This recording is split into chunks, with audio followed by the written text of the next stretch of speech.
Hello guys, I am Ricky and you are most welcome to our YouTube channel Nirmala निर्वाण classes. आज भी कुछ objective प्रश्न लेकर आपके सामने उपस्थित हुए हैं। तो चलिए आज के प्रश्नों को देखते हैं। आज का जो प्रश्न है यह सारा का सारा प्रश्न फिजिक्स का है और फिजिक्स के मतलब जो महत्वपूर्ण प्रश्नों में से इनका गिनती है। चलिए इनको स्टार्ट करते हैं और बेहद ही एक और सभी प्रश्नों को देखते हैं।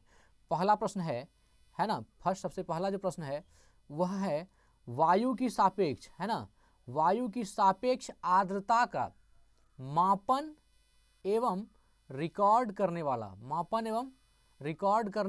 उपकरण है।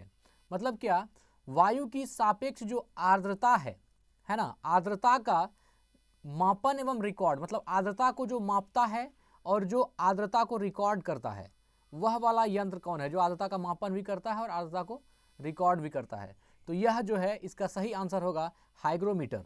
हाइग्रोमीटर वह यंत्र है जो आप आर्द्रता का मापन करता है, आपेक्षिक आर्द्रता का भी मापन करता है।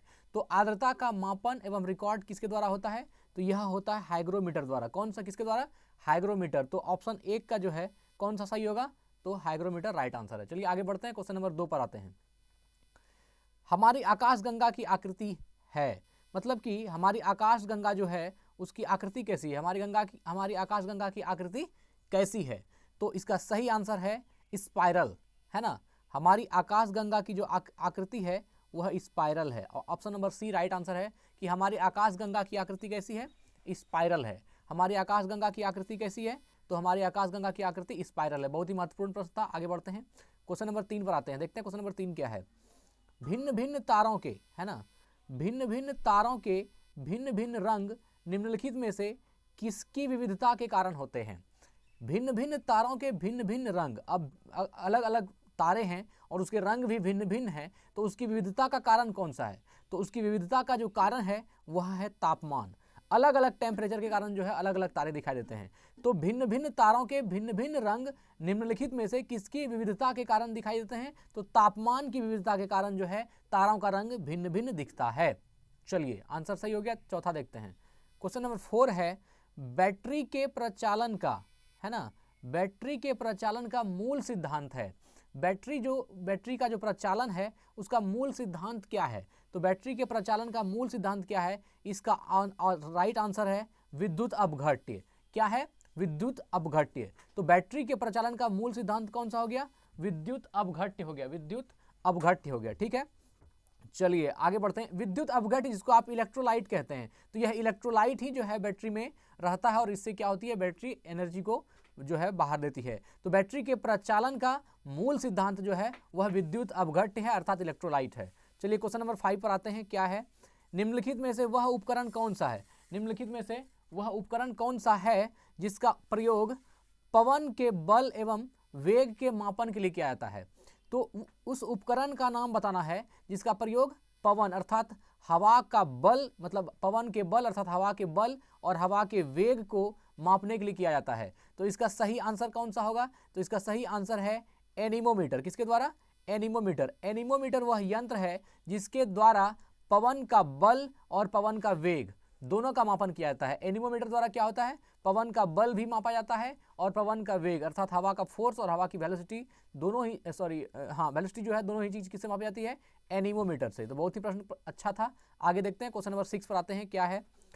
निम्नलिखित में से कौन सा रंग सम्मिश्रण दिन और रात के समय सर्वाधिक सुविधाजनक होता है? क्या कहा? निम्नलिखित में से, 6 नंबर को देख रहे हैं और 6 नंबर में क्या प्रश्न है? निम्नलिखित में से कौन सा रंग सम्मिश्रण दिन और रात के समय सर्वाधिक सुविधाजनक होता है? तो इसका सही आंसर है लाल और हरा।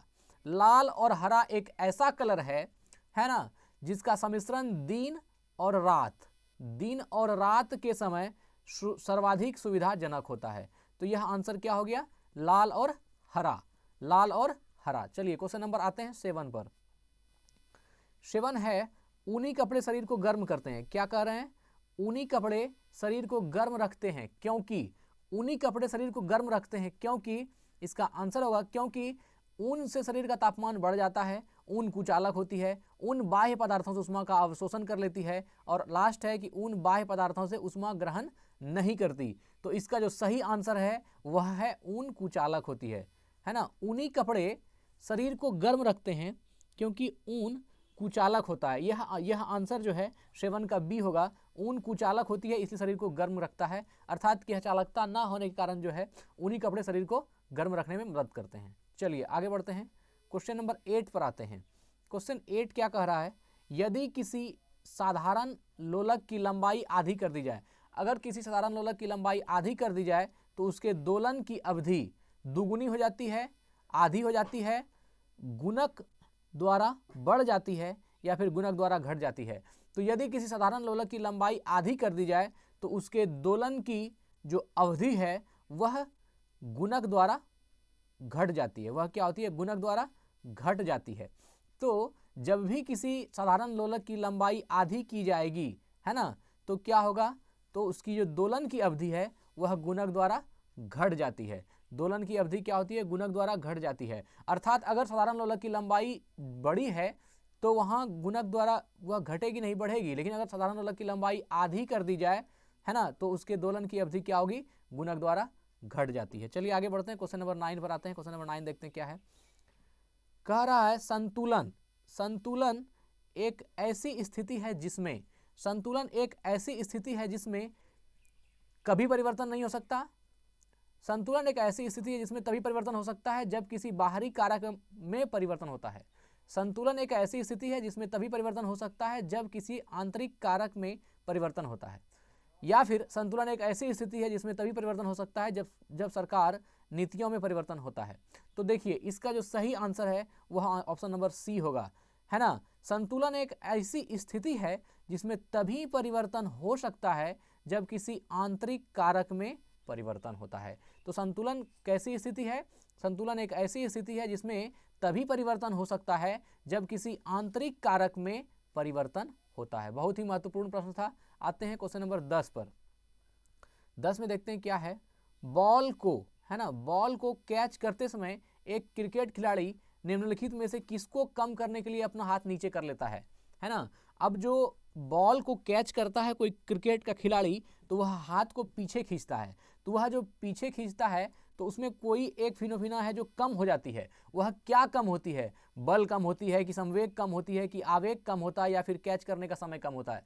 तो बॉल को कैच करते समय एक क्रिकेट खिलाड़ी निम्नलिखित में से किसको कम करने के लिए अपना हाथ नीचे कर लेता है, तो यह संवेग को, है ना, मोमेंटम, है ना, P बराबर एम भी। P बराबर जो एम भी होता है मास इंटू वेलोसिटी, इसको वह कम करता है पीछे खींच करके। तो यह बहुत ही महत्वपूर्ण प्रश्न था। क्रिकेट खिलाड़ी संवेग को कम करता है हाथ को पीछे खींचकर बॉल को कैच करते समय। आगे बढ़ते हैं, क्वेश्चन नंबर 11 पर आते हैं।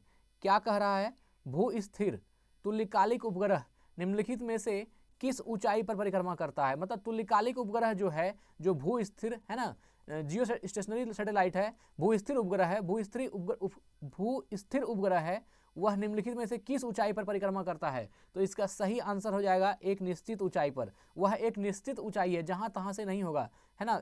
जैसे ऑप्शन नंबर ए है किसी भी ऊंचाई पर, तो यह गलत हो जाएगा, है ना। ऑप्शन सी उस ऊंचाई पर जो उसके द्रव्यमान पर निर्भर करती है, यह भी गलत है। ऑप्शन डी ध्रुव से ऊपरी ऊंचाई पर, यह भी गलत है। ऑप्शन नंबर सही कौन सा होगा, एक निश्चित ऊंचाई पर। एक निश्चित ऊंचाई पर ही भू स्थिर अर्थात तुल्यकालिक उपग्रह को रखा जाता है। चलिए क्वेश्चन नंबर 12 पर आते हैं। क्या है, यदि वायुदाबी यंत्र अर्थात बैरोमीटर की रीडिंग अचानक तेजी से गिरने लग जाए तो इससे यह संकेत मिलता है कि मौसम, अब बैरोमीटर की रीडिंग अगर अचानक गिर रही है तो इससे क्या समझ में आना चाहिए कि मौसम अत्यधिक तूफानी होगा।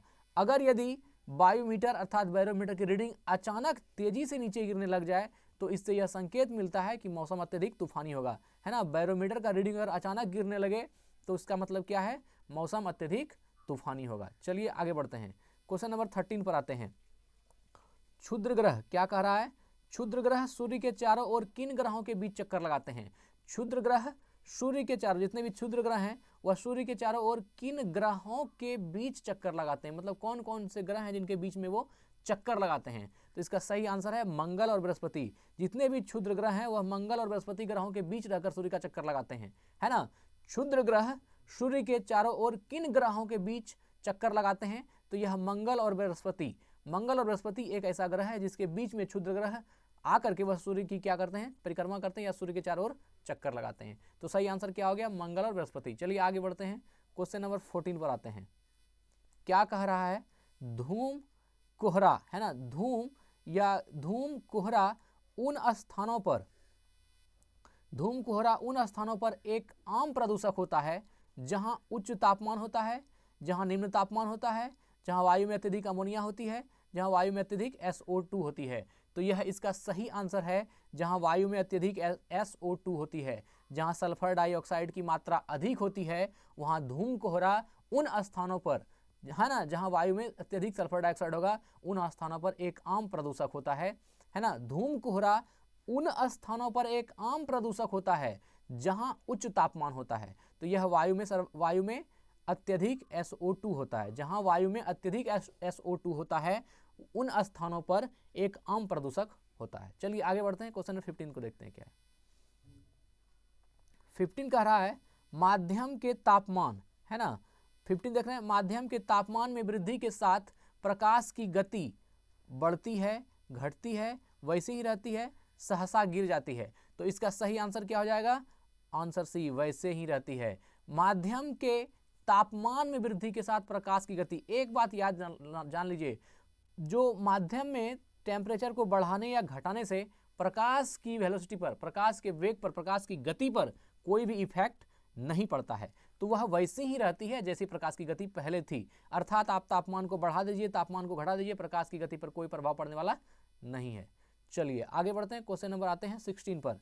क्वेश्चन नंबर 16 कह रहा है शीतकाल में, है ना, शीतकाल में कपड़े हमें गर्म रखते हैं क्योंकि वे उष्मा प्रदान करते हैं, क्योंकि वे उष्मा का विकिरण नहीं करते, क्योंकि वे वायु को शरीर के साथ संपर्क में आने से रोकता है, क्योंकि वे शरीर की उष्मा को बाहर जाने से रोकता है। तो इसका सही आंसर है, वह शरीर की उष्मा को बाहर जाने से रोकता है। यह बहुत ही महत्वपूर्ण सवाल है और हमको लगता है कि आप लोगों को इसका आंसर भी मालूम होगा। क्या कहा जा रहा है कि शीतकाल में कपड़े हमें गर्म रखते हैं। ठंडा के मौसम में जो हम स्वेटर या जैकेट वगैरह पहनते हैं तो वह हमारे शरीर को गर्म रखता है। वह क्यों शरीर गर्म होता है, क्योंकि वह शरीर की जो उष्मा है उसको बाहर जाने से रोकता है, शरीर की उष्मा को बाहर जाने नहीं देता है। इसलिए मोटा कपड़ा या मोटा जैकेट पहना जाता है ताकि जो उष्मा है शरीर की वह अंदर रहे और हमको हॉटनेस फील हो। तो यह शीतकाल में कपड़े गर्म रखते हैं। चलिए आगे बढ़ते हैं, क्वेश्चन नंबर 17 पर आते हैं। 17 कह रहा है रेफ्रिजरेटर में, है ना, रेफ्रिजरेटर में शीतन किस प्रकार होता है।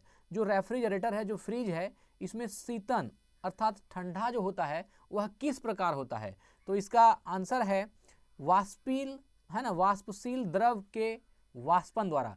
इसमें फ्रियोन गैस होता है जिसके कारण एक जो कुंडली नुमा तांबे की बनी हुई एक कुंडली होती है जिसमें फ्रियोन गैस होता है और उससे जो है वह हमेशा वाष्पशील होती रहती है और उससे जो भी पदार्थ हम फ्रीजर के अंदर रखते हैं, है ना, रेफ्रिजरेटर में रखते हैं, वो ठंडा होता है। तो रेफ्रिजरेटर में शीतन किस प्रकार होता है, तो वाष्पशील द्रव के वाष्पन द्वारा, वाष्पशील द्रव के वाष्पन के द्वारा जो है वह शीतन होता है। और वह जो उसके अंदर की बनावट होती है वह तो हमने कह दिया कि एक तांबे की कुंडली नुमा बनी होती है, उसमें फ्रियोन गैस भरी होती है जो बार बार वाष्पित होती है और उससे क्या होता है, रेफ्रिजरेटर कूल होता है, ठंडा होता है और उससे में जो सामान रखते हैं वो सही रहता है। चलिए आगे बढ़ते हैं, क्वेश्चन नंबर 18 पर आते हैं, है ना। इलेक्ट्रॉन सूक्ष्मदर्शी का आविष्कार किसने किया। इलेक्ट्रॉन सूक्ष्मदर्शी का आविष्कार किसने किया।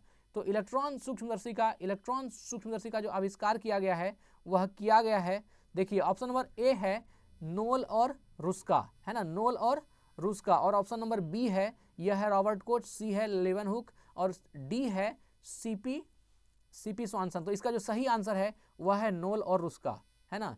इलेक्ट्रॉन सूक्ष्मदर्शी का आविष्कार किसने किया है, नोल और रुस्का ने। नोल और रुस्का ने इलेक्ट्रॉन सूक्ष्मदर्शी का आविष्कार किया है। तो चलिए यह भी प्रश्न अच्छा था। 19 पर आते हैं, क्वेश्चन नंबर 19 क्या है, जब बस सहसा मुड़ती है, मतलब बस जब अचानक एकाएक मुड़ती है तब बस में खड़ा यात्री बाहर की ओर गिरता है, इसका कारण क्या है ना। बस में खड़ा यात्री बाहर की ओर गिरता है कब, जब बस सहसा मुड़ती है। तो इसका जो सही आंसर है वह गति का जड़त्व है। देखिए गति का जड़त्व मतलब क्या होता है, जड़त्व क्या होता है, इनरेशिया, यह जड़त्व क्या है। कोई भी, ऐसा न्यूटन साहब ने कहा है, कोई भी वस्तु वह जिस अवस्था में है वह उस अवस्था को बनाए रखना पसंद करती है। अगर वह गति में है तो गति में रहना चाहती है, विराम में है तो विराम में रहना चाहती है। अगर वह विराम से आप उसके डायरेक्ट उसको चेंजिंग कीजिएगा तो वह जल्दी बदलना नहीं चाहेगा। तो यह जो है जब बस सहसा मुड़ती है, तो अब देखिए मान लीजिए बस गति में है और एकाएक मुड़ गई, तो जो गति में होने के कारण जो मनुष्य की बॉडी है वह गति में रहना पसंद करती है, और एटेंडम जो वह मुड़ जाता है, इसके कारण क्या होती है, वह जो है यात्री बाहर की ओर गिरता है, और इसका कारण क्या है, गति का जड़त्व। यहाँ पर गति का जड़त्व काम करता है, इसलिए वह एकाएक मुड़ना नहीं चाहता और मुड़ जाती है गाड़ी, तो आदमी बाहर गिर जाता है। चलिए क्वेश्चन नंबर आते हैं 20 पर। क्वेश्चन नंबर 20 है, दाब बढ़ने से, प्रेशर बढ़ने से बर्फ का गलनांक क्या होगा। अगर हम प्रेशर इंक्रीज करें, प्रेशर को बढ़ा दें, तो गलनांक क्या होगा, तो मित्र इसका गलनांक घटता है। प्रेशर बढ़ाने से गलनांक घटता है, गलनांक घटने का है ना, दाब बढ़ाने से बर्फ का गलनांक क्या होता है, घट जाता है। यह बहुत ही महत्वपूर्ण प्रश्न है, इसको ध्यान से समझिएगा कि दाब बढ़ाने से बर्फ का गलनांक घटता है। मतलब क्या, गलनांक घटने का जो यह प्रेशर के संदर्भ में अगर बात करें, तो प्रेशर जितनी बढ़ती जाएगी उसका गलनांक क्या होगा, घटता जाएगा। तो आज जो है हम लोगों ने यहाँ 20 प्रश्न को देखा, और फिर जो अगली वीडियो होगी वो हम बहुत जल्दी लेकर आपके सामने उपस्थित होंगे। तो यह कैसा लगता है जरूर कमेंट बॉक्स में बताइएगा, और अगर वीडियो देख रहे हैं तो लाइक जरूर कीजिएगा। धन्यवाद, स्वस्थ रहें, अपना ख्याल रखें, थैंक यू।